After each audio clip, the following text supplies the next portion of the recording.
കേരളത്തിൽ 3 മാസങ്ങൾക്ക് മുമ്പേ ഏറ്റവും ചർച്ച ചെയ്യപ്പെട്ടതായിരിക്കുന്ന ഒരു വിഷയമായിരുന്നു നിമിഷപ്രിയയുടെ വിമോചനവുമായി ബന്ധപ്പെട്ടതായിരിക്കുന്ന കാര്യം. കേരളത്തിലെ എല്ലാ മാധ്യമങ്ങളും അവരുടെ പ്രൈം ടൈം ചർച്ചകളിൽ പോലും അത് വർണ്ണിക്കുന്നതിന് ഇടയായിട്ട് തീർന്നിട്ടുണ്ട്. നമ്മളുടെ ആരുമല്ല നിമിഷപ്രിയ, നമ്മളാരും കണ്ടിട്ടില്ല നിമിഷപ്രിയയെ.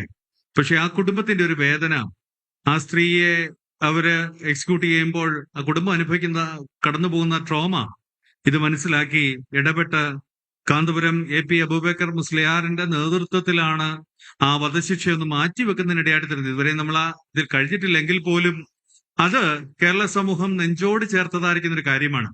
അവിടെയാണ് മനുഷ്യത്വം വെളിപ്പെടുന്നതായിരിക്കുന്ന കാര്യം.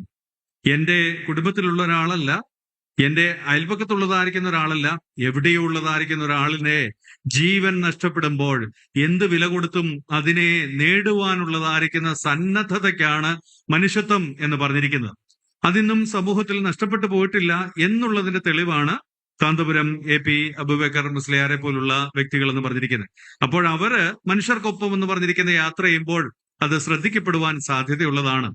ഇന്ന് മനുഷ്യർക്കൊപ്പം യാത്ര ചെയ്യുവാനായിട്ട് എല്ലാവർക്കും വിരക്തി തോന്നുന്നതായിരിക്കുന്ന സമയത്ത് നമ്മളെല്ലാവരും നമ്മുടെ ഫോണിലേക്കൊക്കെ ഒരുങ്ങി കൂടുവാനായിട്ട് ശ്രമിക്കുന്നതായിരിക്കുന്ന കാലഘട്ടത്തിൽ മറ്റുള്ളവരെ ചേർത്ത് പിടിക്കുവാൻ ഇടയായിത്തീരുന്നതായിരിക്കുന്ന വലിയ അനുഭവം കേരള സമൂഹത്തിന് മാത്രമല്ല ലോകത്തിന് മുഴുവൻ മാതൃകയാകുന്ന എല്ലാവരിലെയും മനുഷ്യത്വത്തിലേക്ക് ഉയർത്തുന്നതായിരിക്കുന്ന യാത്രയായി തീരട്ടെ എന്ന് പ്രാർത്ഥിക്കുകയും ആശംസിക്കുകയും ചെയ്യുന്നു. എന്നെ ഇതിന്റെ ഭാഗഭാക്കാക്കിയ സംഘാടകരുള്ള നന്ദി രേഖപ്പെടുത്തുന്നു. പ്രിയപ്പെട്ട AP അബൂബക്കർ മുസ്ലിയാർ, അദ്ദേഹത്തിന്റെ പ്രായം എന്ന് പറഞ്ഞിരിക്കുന്നത് വളരെ കടന്നു പ്രായം എന്ന് വേണമെങ്കിൽ പറയാം. ഈ സമയത്ത് വീട്ടിൽ ഇരിക്കാൻ സന്നദ്ധനാണ്, അതിനുള്ള ക്രമീകരണങ്ങൾ ഉള്ളതായിരിക്കുന്ന ആള് അതല്ല. എന്നെ പറ്റിയുള്ള ദൈവോദ്ദേശം ഒന്ന് മനസ്സിലാക്കി യാത്ര ചെയ്യുമ്പോൾ അതാണ് അതിന്റെ ഒരു നല്ല ഉദാത്തമായിരിക്കുന്ന മാതൃക എന്ന് പറഞ്ഞിരിക്കുന്നത്.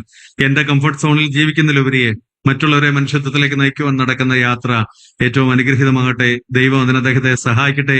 ഈ സമൂഹത്തെ ഉണർത്തുവാനായിട്ടും ചിന്താധാരകൾ വിപുലപ്പെടുത്തുവാനായിട്ടും മറ്റുള്ളവരിലെ മനുഷ്യത്വം ദർശിക്കുവാനും അവരെ മനുഷ്യരാക്കി തീർക്കുവാനായിട്ടും നമ്മയും ദൈവം സഹായിക്കട്ടെ. Thank you so much.